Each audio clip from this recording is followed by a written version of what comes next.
नमस्कार दोस्तों, मैं रत्ना सिंह क्रैक हिंदी एग्ज़ाम में आपका स्वागत करती हूँ।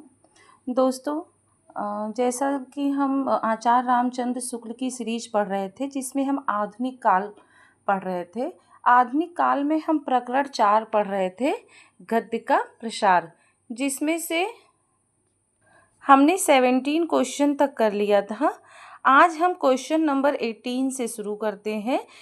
आधुनिक काल प्रकरण 4 गद्य साहित्य का प्रसार, जो आचार्य रामचंद्र शुक्ल की सीरीज है, उससे रिलेटिव हम क्वेश्चन कर रहे हैं। अब हम क्वेश्चन अपना शुरू करने से पहले आपको बता दें, जैसे आपको पता ही होगा कि एलटी ग्रेड की वैकेंसी आ गई है, नोटिफिकेशन हमें मिल गया है। 28 जुलाई से आप लोगों का एलटी ग्रेड का फॉर्म स्टार्ट होगा। तो आप लोग सबसे पहले जिसने ओटीआर नहीं भरा है वो अपना ओटीआर भर लेगा, क्योंकि बिना उसके भरे आप एलटी ग्रेड का फॉर्म नहीं डाल सकते हैं।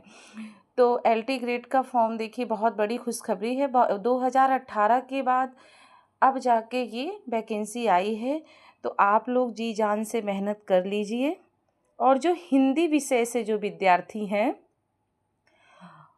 उनके लिए आचार्य रामचंद्र शुक्ल की जो सीरीज़ हम पढ़ा रहे हैं वो बहुत ही इम्पॉर्टेंट है, क्योंकि इससे रिलेटिव काफ़ी क्वेश्चन आएंगे। मैंने हिंदी ग्रामर के भी कई वीडियो डाले हैं, और आगे हम हिंदी व्याकरण का भी पढ़ाएंगे, लेकिन ये सीरीज़ ख़त्म होने के बाद हम हिंदी व्याकरण ही स्टार्ट करेंगे। तो आप टीजीटी, पीजीटी, एलटी, जीआईसी जिसकी भी तैयारी कर रहे हैं वो ये सब पढ़ सकते हैं। देखिए, ज़रूरी नहीं कि एलटी ग्रेड के लिए आप कहीं कोचिंग जाएं या कोई अलग से बैच लें। अगर कोई बच्चा टीजीटी, पीजीटी की तैयारी कर रहा है तो वो भी एलटी ग्रेड की तैयारी अलग से करने की उसको ज़रूरत नहीं है, क्योंकि हिंदी के क्वेश्चन 90% वैसे ही पूछे जाते हैं, जबकि एलटी ग्रेड में 30 नंबर का आपका जीके जीएस रहेगा। तो जीके जीएस अगर आपको पढ़ना है तो मैं शॉर्ट्स वीडियो में शॉर्ट्स डालती हूँ, जिसमें जीके जीएस से ही रिलेटिव क्वेश्चन आपके रहते हैं। तो आप वहाँ पे भी जाके देख सकते हैं, जीके जीएस के क्वेश्चन आपको वहाँ मिल जाएंगे। तो आप लोग अपनी तैयारी स्टार्ट कर दीजिए, बहुत ही अच्छा समय है। एलटी ग्रेड का भी पेपर नवंबर दिसंबर में होगा, आपका अगस्त में ये टीजीटी पीजीटी का भी पेपर हो जाएगा। देखिए, मैं कोई पैट कोर्स या कोई ऐसा कोर्स नहीं लेती हूँ, कोई फीस नहीं है। मैं जो पढ़ती हूँ वो मैं आप तक उस क्वेश्चन को बताती हूँ। मैं बुक से रीड करती हूँ, उसमें जो इम्पॉर्टेंट क्वेश्चन मुझे लगते हैं वो मैं यहाँ पे लिखती हूँ और मैं आप तक उसको पहुँचाती हूँ। बस मेरा उद्देश्य है कि हर बच्चे के पास इतने पैसे नहीं होते हैं कि वो ऑनलाइन कोर्स ले सके या कोचिंग जा सके। तो मेरा ये प्रयास है कि उन बच्चों के लिए मेरे ये क्वेश्चन बहुत ही इम्पॉर्टेंट होंगे। तो शुरू करते हैं आज क्वेश्चन 18। तो क्वेश्चन 18 में क्या है कि पंडित चंद्रधर शर्मा गुलेरी ने निम्नलिखित पंक्ति किसके लिए लिखा था। मतलब ये पंक्तियाँ पंडित चंद्रधर शर्मा गुलेरी ने लिखा है कि मिश्र जी बिना किसी अभिनिवेश के लिख नहीं सकते। यदि हमें उनसे लेख पाने हैं तो सदा एक न एक टंटा उनसे छेड़ ही रखें। तो ये चंद्रधर शर्मा किसके लिए लिखते हैं? तो ये चंद्रधर शर्मा गोविंद नारायण मिश्र के लिए लिखते हैं। बहुत इंपॉर्टेंट पंक्तियां हैं, ये पेपर में आ सकते हैं, पंक्तियां जरूर पूछी जाती हैं। आगे का क्वेश्चन नंबर 19, प्लेग की चुड़ैल कहानी किसकी है? तो प्लेग की चुड़ैल कहानी किसकी है? तो आपका आंसर होता है कि भगवान दास की ने प्लेग की चुड़ैल कहानी लिखी है। और कब लिखी है? संवत 1959 में। क्लियर हुआ कि प्लेग की चुड़ैल भगवान दास की कहानी है, जो संवत 1959 में लिखी गई है। अब क्वेश्चन नंबर 20 है कि धृति और क्षमा लेख किसके हैं? तो धृत और क्षमा लेख किसके हैं? तो आपका आंसर होता है माधव प्रसाद मिश्र के धृत और क्षमा लेख हैं। अब क्वेश्चन नंबर 21 है कि बंग भाषा और भारत मित्र के संपादक हैं। तो बंग भाषा और भारत मित्र के संपादक कौन है?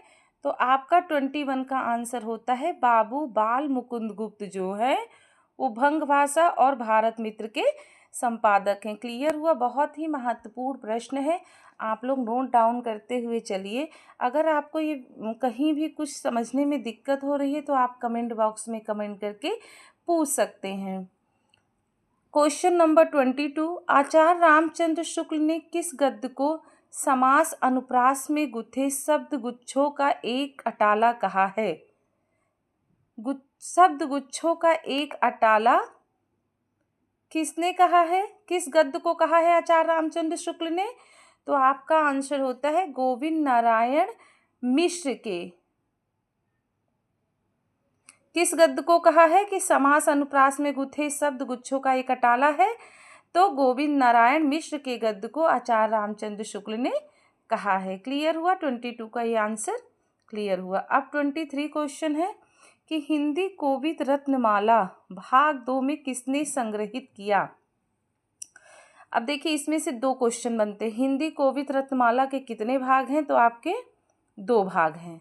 और उसको किसने संग्रहित किया? तो श्याम सुंदर दास ने संग्रहित किया। तो क्वेश्चन नंबर 23 का आंसर श्याम सुंदर दास होता है।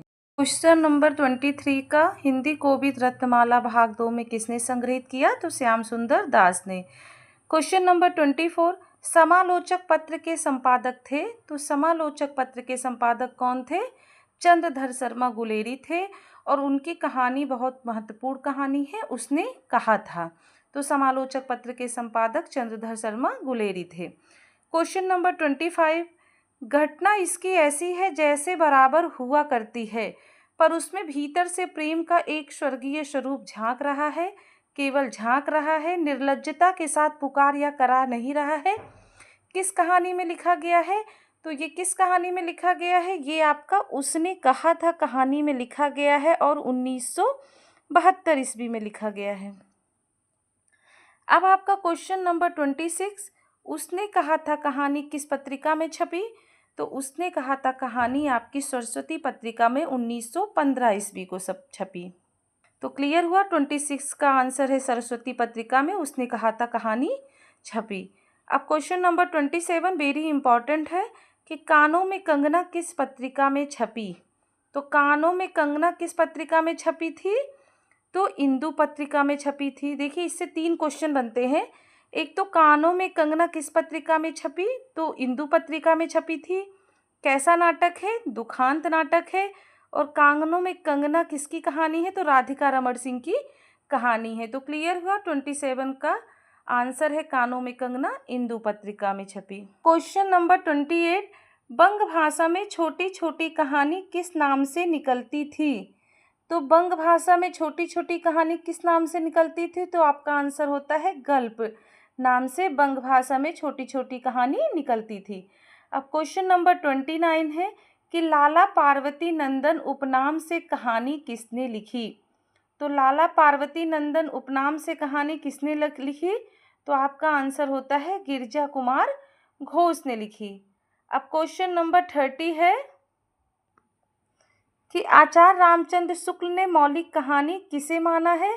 तो आचार्य रामचंद्र शुक्ल ने मौलिक कहानी किस कहानी को माना है? तो इंदुमती को माना है, प्लेग की चुड़ैल को माना है, गुलबहार को माना है और 11 वर्ष का समय। ये चारों कहानी आचार्य रामचंद्र शुक्ल ने मौलिक कहानी माना है। अब इंदुमती और गुलबहार के किसकी कहानी है? तो किशोरी लाल गोस्वामी की कहानी है। प्लेग की चुड़ैल भगवान दास की कहानी है और 11 वर्ष का जो समय है इस शुक्ल जी की कहानी है। बहुत ही इम्पॉर्टेंट है। तो आपका यहाँ से कई क्वेश्चन का कंप्लीट होते हैं। आपका 31 क्वेश्चन है, आचार्य रामचंद्र शुक्ल ने मार्मिकता की दृष्टि से भाव प्रधान कहानियों में किस कहानी को रखा है? तो आचार्य रामचंद्र शुक्ल ने मार्मिकता की दृष्टि से भाव प्रधान कहानियों में इंदुमती, 11 वर्ष का समय और दुलाई वाली, ये तीनों कहानियों को भाव प्रधान कहानियों में रखा है। किसने? आचार्य रामचंद्र शुक्ल ने मार्मिकता की दृष्टि से रखा है। अब क्वेश्चन नंबर 32, आचार्य शुक्ल ने किसे कल्पना और भावुकता का कोश कहा है? तो शुक्ल जी ने किसे कल्पना और भावुकता का कोश कहा है? तो जयशंकर प्रसाद को कहा है। प्रथम कहानी जयशंकर प्रसाद की क्या है? ग्राम, जो इंदु पत्रिका में छपी। देखिए इस क्वेश्चन से कितने क्वेश्चन आपके बनते हैं। कल्पना और भावुकता का कोश किसको कहा गया है? तो जयशंकर प्रसाद को। किसने कहा? शुक्ल जी ने कहा। जयशंकर प्रसाद की प्रथम कहानी कौन सी है? ग्राम। और ये किस पत्रिका में छपी? तो इंदु पत्रिका में। क्लियर हुआ? क्वेश्चन नंबर 32 का आंसर जयशंकर प्रसाद जी हैं। क्वेश्चन नंबर 33 है कि पंडित विश्वंभर शर्मा कौशिक की रचना रक्षाबंध जो 1933 में सरस्वती में छपी किस विधा में लिखित है। तो किस विधा में लिखित है, तो आपका आंसर है कहानी विधा में पंडित विश्वंभर शर्मा कौशिक की रचना रक्षाबंध जो 1933 में सरस्वती में छपी कहानी विधा की रचना। अब क्वेश्चन नंबर 35 ज्वाला प्रसाद शर्मा की कहानी है। तो ज्वाला प्रसाद शर्मा की कहानी कौन सी है, मिलन। और मिलन किस पत्रिका में छपी, सरस्वती पत्रिका में 1915 ईस्वी में छपी मिलन कहानी जो ज्वाला प्रसाद शर्मा की कहानी है। तो आज का 35 क्वेश्चन था क्लियर हो। तो यहाँ 35 क्वेश्चन आपका कंप्लीट होता है। गद्य साहित्य के प्रसार से आचार्य रामचंद्र शुक्ल की सीरीज है ये, इसमें से इम्पॉर्टेंट क्वेश्चन है। अगर आपको वीडियो पसंद आता है तो प्लीज़ चैनल को लाइक शेयर सब्सक्राइब ज़रूर कर दीजिएगा। आगे का वीडियो और अच्छे क्वेश्चन लेके हम फिर हाजिर होंगे। तब तक के लिए नमस्कार, धन्यवाद।